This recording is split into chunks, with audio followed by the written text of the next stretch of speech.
The other big mover to the upside is in the earnings context, and that is SoFi, actually on track for its biggest jump since late July, first week of August. Why?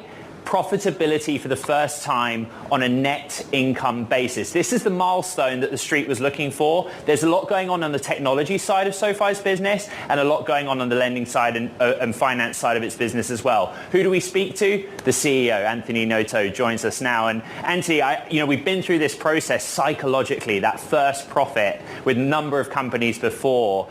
What were the main contributing factors to you guys hitting profitability on a net income basis? And how confident can the street be that you continue on this arc of increasing profitability? Ed, thank you for having me on. The main contributors to the profitability is that we finally reached the scale in our non-lending businesses that they are now profitable. And so we have three profitable segments. When I joined the company 6 years ago, we were primarily a lender. That's a very profitable business for us. We've entered the technology platform services business where we enable 140 million accounts throughout the United States and LATAM to do payment processing as well as core banking technologies and a number of other financial services technologies that we use at SoFi, but we also sell to others. And then our third segment is our financial services segment, which consists of products like SoFi Money, which is a checking and savings account, SoFi Invest, SoFi Credit Card, SoFi Protect, which is insurance. Those businesses required a significant amount of investment over the last 6 years, but we've now reached the point where they're 40% of our revenue in the fourth quarter compared to lending at 60%.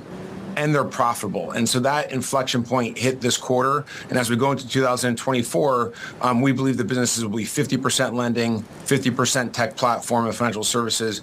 And with all three being profitable, the profitability is sustainable. I'm trying to understand that guidance. So you're basically saying 50% compound annual growth on the financial services business over kind of this pretty wide window, 2023 through 2026. What gives you the confidence that you can see that far into the future in terms of how your company will grow that segment? Sure. Just to clarify for viewers, I was suggesting that we'll have 50% of our revenue from lending in 2024 and 50% of our revenue from the two other divisions combined, the technology platform segment and the financial services segment. In terms of our longer-term revenue growth outlook, we are forecasting 75% growth in the financial services segment in 2024 and 20% growth in the tech platform. From the 2023 through 2026 time period, technology platform will come down to 50%, and technology platform will be mid-20s, and the financial services segment will come down to 50%. And the reason we could see that is because we understand our customer acquisition cost, how much we spend on marketing, and that drives the adoption of the products, and then they monetize at a rate that we've seen over the last couple of years. And so they're pretty strong leading indicators of what the future brings from a growth perspective. One thing, of course, on your call that you made clear to analysts is, look, let's face it, no economist has got this economy right in the last couple of years. How do you feel about the macroeconomy, Anthony? Yeah, we're very conservative about the macro outlook. Specifically, I don't believe it will be the case that we could have 6 rate cuts, which is what the forward curve shows, and a strong economy. I think if we actually get the 6 rate cuts, it's because we're likely with unemployment above 5% and likely with contracting GDP. I think it's more likely that we'll have fewer cuts and maybe a stable economy. But coming into October, many market pundits were talking about higher for longer. 90 days later, they're talking about 6 rate cuts. It's such a bifurcation of views. It's really hard to know what the real outlook is. And so we're taking a very conservative view, and we can do that given the diversification that we have on the lending business and with the other businesses. So we're going into next year with tighter credit and also lower expectations. In fact, we're really just forecasting maintaining our revenue in lending, not growing it, and the other businesses driving the growth that I mentioned. And with that sort of growth, you still have that goal of a 30% return on equity. You still have that goal of being in the top 10 in terms of financial institutions here in the United States. What gets you there in terms of your underlying investments that you now need to make, Anthony? Sure. In 2023, we were able to grow our revenue 35%. We just hit our long-term EBITDA margin of 30%, which is what's required to get to the return on equity of 30%. Now we just have to scale the EBITDA dollars against our book value. We grew tangible book value by more than $340 million this year, and we're looking to grow it even faster next year at $300 million to $500 million. And so the profitability of the business is there. Now it's about just scaling the revenue, which will scale the returns on equity to that 30% level that you mentioned. We've been in these businesses now for 4 to 6 years, and we have pretty good leading indicators of what it takes to drive their growth, and that's what's giving us the confidence in our forward outlook.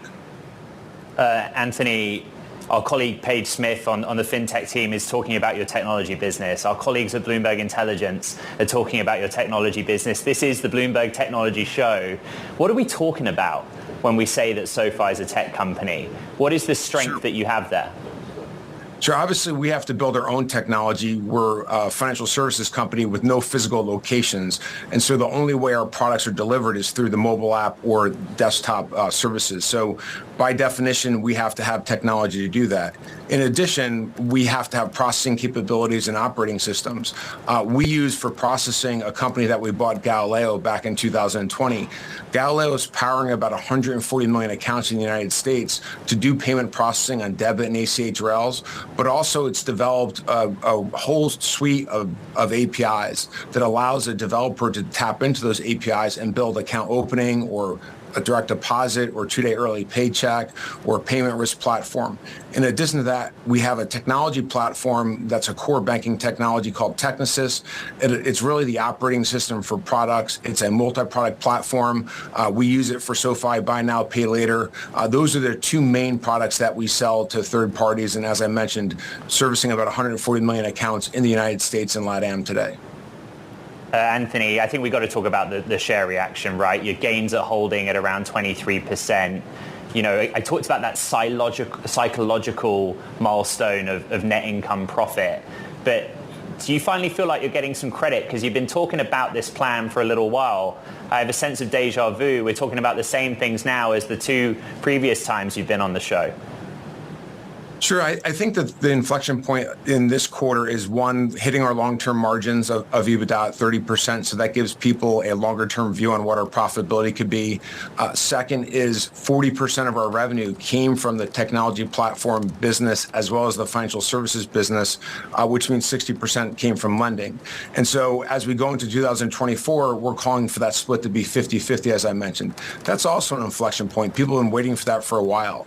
And so while there's a lot of talk and debate about the loans and fair market value accounting versus cost accounting, the reality is that our business is much more than that, and we're starting to get the perspective from investors about that broader diversification. And it's not by accident. We embarked on a strategy to be a one-stop shop 6 years ago for all your financial services needs. Our mission is to help people achieve financial independence, which means we have to help them get their money right. And we can't just do that in one product. We have to do it across borrowing, saving, spending, investing, and protecting. And what you're seeing in our results is that strategy playing out in diversified revenue and high profitability 6 years later. Interestingly, not in crypto anymore, but interestingly, what I'm taken with on a day like today where we see the Amazon iRobot merger have to be put on ice. With your background as someone who helped lead the overall investment banking offering over at Goldman Sachs when it came to TMT, when you're thinking of your own acquisition strategy, can deals get done at the moment in the world of tech, Anthony? I think they can get done. We're not focused on doing deals at SoFi. We're focused on our strategy and executing organic growth. We feel like we've reached the point now where it's ours for the taking, and the opportunity for us to be the winner that takes most is completely up to our execution.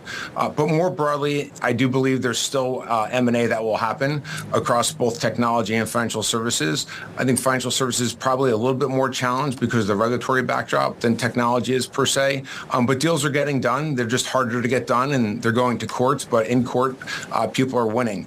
I think what you've seen in some of the breakups is really about business performance, not about regulation, and businesses underperforming relative to expectations, and therefore buyers being able to get out of those deals. Nothing like some buyer's remorse, but for now, we really appreciate the time that you spent talking us through your own numbers and your focus. Anthony Noto, SoFi CEO, we thank you.